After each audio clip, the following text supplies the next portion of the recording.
Hello everyone. आज मैं आपके लिए पढ़ाने जा रहा हूँ इंटरोगेटिव सेंटेंस। लास्ट टाइम मैंने आपको पढ़ाया था फ्यूचर कंटिन्यूअस टेंस का पार्ट ए और बी, अर्थात अफर्मेटिव सेंटेंस और नेगेटिव सेंटेंस पढ़ाया था। तो आज उसका तीसरा part C number interrogative sentence पढ़ाने जा रहा हूँ। इंटरोगेटिव को आप लोग हिंदी में जानते ही हैं, प्रश्नवाचक कहते हैं, कुछ लोग इसे प्रश्नसूचक भी कहते हैं। सेंटेंस मीन्स वाक्य होता है आपका। रूल इसके इस प्रकार से है।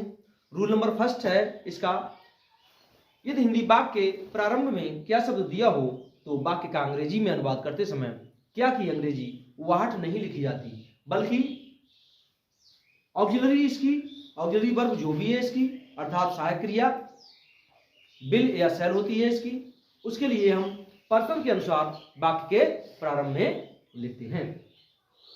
और यदि हिंदी वाक्य, नेक्स्ट रूल है सेकंड नंबर, यदि हिंदी वाक्य के शुरू में क्या शब्द दिया हो और वाक्य नेगेटिव हो तो वाक्य का अंग्रेजी में अनुवाद करते समय नहीं अथवा कभी नहीं की अंग्रेजी नॉट या नेवर आदि के लिए सब्जेक्ट के बाद लिखा जाता है। नेक्स्ट रूल नंबर 3 है, यदि हिंदी वाक्य के बीच में कोई इंटरोगेटिव वर्ड कब, कहां, क्यों, कैसे, क्या, कितने, कौन, किसको इत्यादि शब्द दिया हो तो वाक्य का अंग्रेजी में अनुवाद करते समय इन शब्दों की अंग्रेजी ही, जैसे when, where, why, how, what, how many आदि के लिए हम वाक्य के शुरू में लिखते हैं। नेक्स्ट रूल नंबर 4 है आपका, यदि हिंदी वाक्य के बीच में कोई इंटरोगेटिव वर्ड दिया हो और सेंटेंस नेगेटिव हो, अर्थात वाक्य में नहीं अथवा कभी नहीं शब्द भी दिया हो तो वाक्य का अंग्रेजी में अनुवाद करते समय नॉट या नेवर के लिए सब्जेक्ट के बाद लिखा जाता है। नेक्स्ट रूल नंबर 5 है आपका, यदि हिंदी वाक्य के बीच में कोई इंटरोगेटिव प्रोनाउन जैसे कौन या किसने आदि दिया हो तो वाक्य का अंग्रेजी में अनुवाद करते समय हु या व्हाट आदि के लिए सब्जेक्ट मानकर वाक्य के आरंभ में लिखते हैं। नेक्स्ट रूल नंबर 6 है आपका, यह हिंदी वाक्य के बीच में कोई इंटरोगेटिव प्रोनाउन कौन या किसने आदि दिया हो और सेंटेंस कैसा हो, नेगेटिव हो तो वाक्य का अंग्रेजी में अनुवाद करते समय नहीं अथवा कभी नहीं की अंग्रेजी नॉट या नेवर के लिए हम बिल के बाद लिखते हैं। नेक्स्ट रूल है नंबर 7, इन वाक्यों के लास्ट में मार्क ऑफ इंटरोगेशन या फिर क्वेश्चन मार्क या फिर सिंबल ऑफ इंटरोगेशन अर्थात प्रश्नवाचक चिन्ह जो इस तरह से मतलब बना हुआ होता है आपका, वो अवश्य लिखा जाता है लास्ट में। ठीक है, तो इस तरह इसके कुल मिलाकर 7 रूल्स है और बाकी फार्मूलास है, 3 फार्मूला है और आपके एग्जांपल्स भी है, तो मैं आगे आपको विस्तार पूर्वक बताता हूं। तो come to the points, see on the black boards.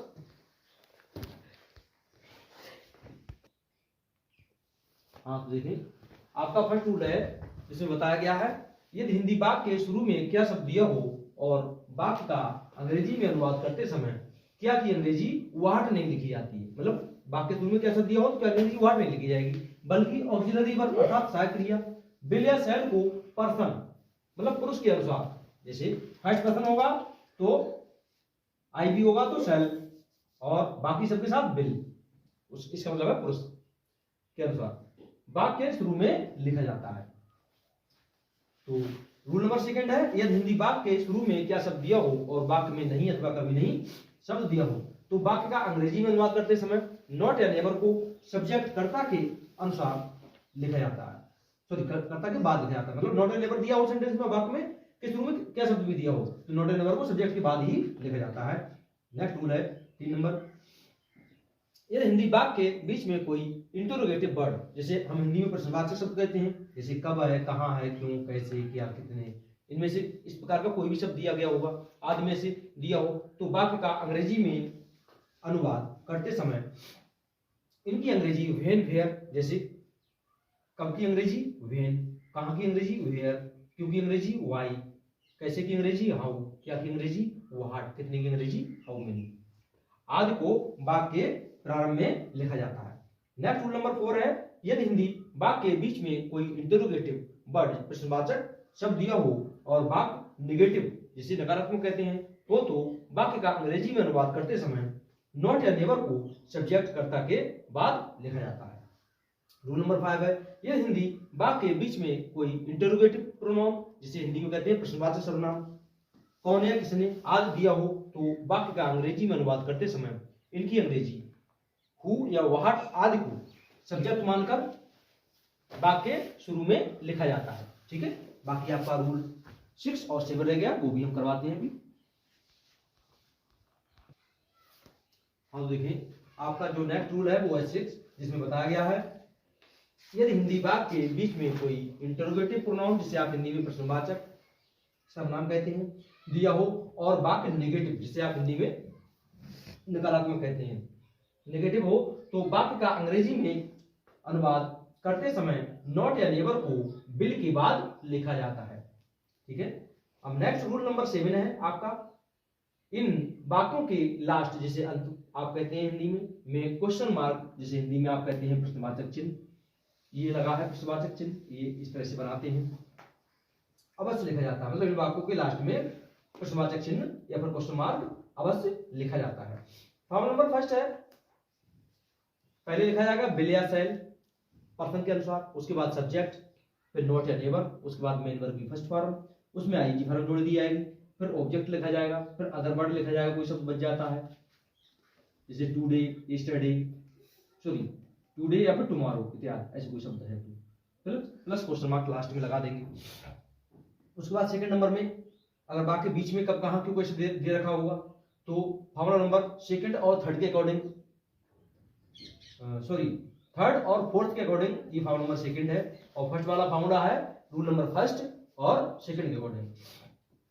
तो इसमें बताया गया क्वेश्चन वर्ड आएगा पहले, फिर बिल या सेल आएगा, उसके बाद में सब्जेक्ट लिखेंगे, उसके बाद नॉट एंड नेवर लिखेंगे, उसके बाद मेन वर्ब की फर्स्ट फॉर्म, उसके बाद आईएनजी फॉर्म, फिर ऑब्जेक्ट और अदर वर्ड, और लास्ट में क्वेश्चन मार्क लिखेंगे। अब ये फार्मूला नंबर 5 और 6 के अकॉर्डिंग है, तो इसमें बताया गया है आईपी मतलब इंटरोगेटिव प्रोनाउन लिख लेंगे, इसमें कौन है किसने आदि कोई भी दिया गया होगा ऐसा, उसके बाद बिल लिखेंगे, फिर नॉट एंड नेवर लिखेंगे, अगर दिया गया है नेगेटिव सेंटेंस तो नहीं दिया गया है तो नहीं लिखेंगे, फिर मेन वर्ब की फर्स्ट फॉर्म लिखेंगे, फिर आईजी फॉर्म, फिर ऑब्जेक्ट, फिर अदर वर्ड, फिर क्वेश्चन मार्क। हमको नॉट एंड नेवर का प्रयोग सेंटेंस में तभी करना है जब उसमें हिंदी में नहीं अथवा कभी नहीं शब्द दिया होगा, तो नहीं अथवा कभी नहीं शब्द नहीं दिया होगा तो हमें नॉट एंड नेवर का प्रयोग नहीं करना है। फॉर एग्जाम्पल अर्थात उदाहरण रूप आपके लिए क्या है, फर्स्ट नंबर दिया गया है क्या विनय शोर नहीं कर रहा होगा, सेकंड नंबर है वे आज अपनी फसल क्यों काट रहे होंगे, थर्ड नंबर है उसे कल कौन पीट रहा होगा। तो पहला वाला ट्रांसलेट करते हैं सबसे पहले, क्या विनय शोर नहीं कर रहा होगा, तो क्या वाक्य शुरू में आ गया, तो हमें क्या की इंग्लिश वाहट जो होती है वो बिल्कुल नहीं लगानी है, हम सब्जेक्ट के देखेंगे, सब्जेक्ट क्या है विनय, विनय कौन होता है ही, जो कि थर्ड पर्सन में आता है, तो थर्ड पर्सन के साथ हम बिल या सेल में से किसका प्रयोग करेंगे, बिल का, तो बिल का डब्ल्यू कैपिटल, क्योंकि यहां से सेंटेंस आरंभ कर रहे हैं बिल, उसके बाद विनय की इंग्लिश वी कैपिटल, क्योंकि किसी का नाम है विनय, इस तरह से विल विनय। अब नहीं की अंग्रेजी नोट लिख लेंगे, नोट। अब शोर करना, करना की लिखाएंगे, शोर के साथ करने की इंग्लिश मेक आती है तो मेकिंग हो जाएगा, यहाँ पर इसमें आईएनजी फॉर्म लगा देंगे, ई हटाकर, क्योंकि मेक की स्पेलिंग होती है MEKE, ई हटाकर आईएनजी फॉर्म जोड़ दी। मैंने आपको प्रेजेंट कंटिन्यूअस में ये चीज बताई है, पार्ट नंबर फर्स्ट में आईएनजी फॉर्म का जो रूल बताए थे मैंने, उसमें आईएनजी कैसे जोड़ेंगे वो रूल मैंने दिया है, वो वीडियो में आप देख सकते हैं। तो इस तरह not making a noise,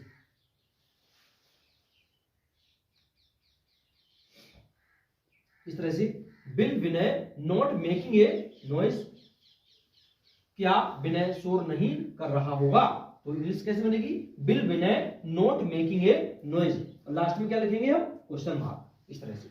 next आपका जो, अब इसमें कोई टाइमिंग नहीं दी रखी है, जैसे मान लो इसमें कल दिया होता या फिर आज दिया होता या अभी दिया होता तो वो हम पुट कर देते यहाँ पर इस तरह से, ठीक है।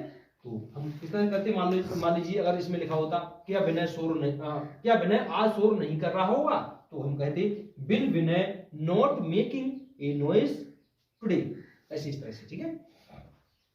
अब नेक्स्ट सेंटेंस नंबर सेकंड है, वे आज अपनी फसल क्यों काट रहे होंगे, तो क्यों इंटरोगेटिव वर्ड हो गया, हमने बताया रूल नंबर में 3 में कि हिंदी वाक्य के बीच में कोई इंटरोगेटिव वर्ड दिया हो तो इंटरोगेटिव वर्ड वाक्य के बीच में दिया गया है, तो इसकी इंग्लिश के लिए सबसे पहले लिखा जाता है। तो अंग्रेजी अनुवाद करते समय सबसे पहले लिखेंगे, क्योंकि इंग्लिश होती है आप लोग जानते ही हैं, वाई।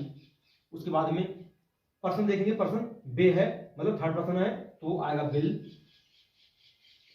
आई और बी के साथ हम सेल लिखते हैं, वाई बिल। उसके बाद में बे की इंग्लिश क्या होती है, दे। उसके बाद में नॉट शब्द है इसमें, नॉट ए नेबर नहीं है, अर्थात नहीं अथवा कभी नहीं शब्द नहीं है तो नहीं लिखेंगे, तो वाई विल दे। अब क्या लिखेंगे, फॉर्मूला नंबर सेकंड के अकॉर्डिंग देखो, क्यू डब्ल्यू हमने लिख लिया यहाँ पर, बिल या सेल में से बिल लिख लिया, उसके बाद सब्जेक्ट दे लिख लिया, उसके बाद नॉट ए नेबर है नहीं सेंटेंस में, अर्थात नहीं अथवा कभी नहीं है तो हम नहीं लिखेंगे। उसके बाद एमबी फर्स्ट आएगी, मेन वर्ब। मेन वर्ब क्या है इसमें, काटना। कट मीन्स होता है काटना, लेकिन डबल टी लगाकर आईएनजी फॉर्म इसमें जोड़ देंगे, कटिंग क्या।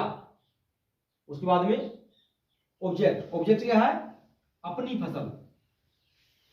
बे है प्लूरल है तो उसके साथ दे के साथ अपनी अंग्रेजी डियर लिखते हैं, डियर। अब फसल हार्वेस्ट लिखते हैं या क्रॉप लिख दें। अब देखो बे आज अपनी फसल, तो आज की इंग्लिश रह गई अभी टुडे।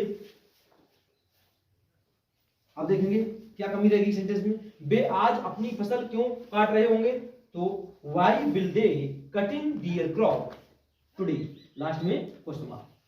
ऐसे देख लें एक बार, बे आज अपनी फसल क्यों काट रहे होंगे, तो why will they cutting their crop today. इस तरह से ट्रांसलेशन करेंगे।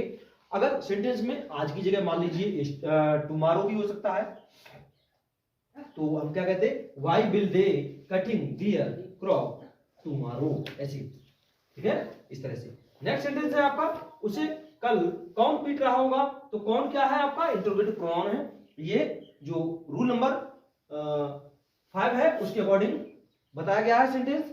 तो रूल नंबर 5 में कहा गया है कि यदि हिंदी वाक्य के बीच में कोई इंटरोगेटिव प्रोनाउन दिया हो तो उसकी इंग्लिश के लिए ही सब्जेक्ट मानकर वाक्य शुरू में लिखा जाता है। तो कौन की इंग्लिश क्या होती है, हु। उसके बाद में हु के साथ क्या आएगा, बिल। इसमें इंटरोगेटिव प्रोनाउन के साथ बिल ही आता है, सेल नहीं आता है, क्योंकि आप जानते ही हैं सेल केवल आईवी के साथ आता है। तो हु बिल। उसके बाद में देखो फॉर्मूला नंबर ये है IP, interrogative pronoun. Interrogative pronoun हमने हु लिख लिया, उसके बाद में बिल लिखेंगे, तो बिल लिख लिया हमने। फिर नॉट ए नेवर सेंटेंस में दिया गया होगा तो लिखेंगे, अर्थात नहीं अथवा कभी नहीं दिया गया होगा, तो इसमें दिया गया है नहीं दिया गया है तो नहीं लिखेंगे हम। उसके बाद में मेनर की फर्स्ट फॉर्म, मेनर क्या है, पीटना। तो पीटना क्या होता है, बीट, बीट मींस पीटना। अब इसमें आईएनजी फॉर्म हमने जोड़ दी इस तरह से, बीटिंग। अब किसको बीटिंग, देखो उसके बाद में ऑब्जेक्ट जिसको बीटिंग, तो हु विल बीटिंग उसे। अब हम लड़की मानेंगे उसे तो हर लिख लेंगे, लड़का मानेंगे तो हिम लिख लेंगे, तो हमने हिम लिख लिया, लड़का मान लिया। तो हु विल बीटिंग हिम, कब, कल, आने वाले कल की बात की जा रही है इसमें, तो टुमारो,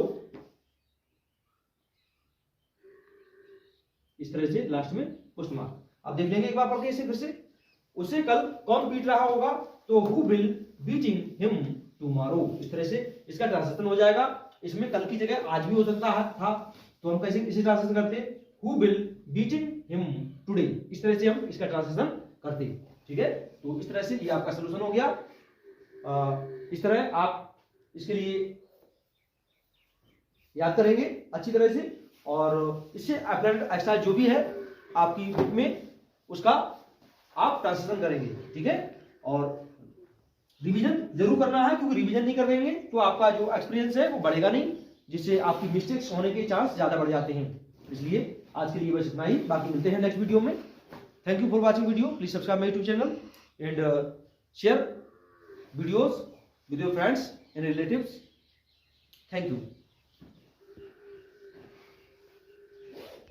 सॉरी बाय मिस्टेक यहाँ पर जो बी है वर्ब टू बी वो लगाना भूल गए, तो यहाँ पर इसका इस्तेमाल यहाँ पर किया जाएगा और इसका यूज यहाँ पर किया जाएगा। इसमें यहाँ पर होगा इसका यूज, और इसी प्रकार फॉर्मूले के अकॉर्डिंग ये सेंटेंस बना रहे थे, इसलिए इसमें भी मिस्टेक हो गई। तो इसमें यहाँ पर यूज होगा इसका, इसमें यहां पर होगा यूज, इसमें यहां पर होगा। ठीक है, मतलब इस तरह ये सेंटेंस हो गया। Will Vinay not be making a noise, या फिर इसमें हो गया why will they be cutting their crop today, इसमें हो गया who will be beating him tomorrow. ठीक है, इस तरह से हो गया।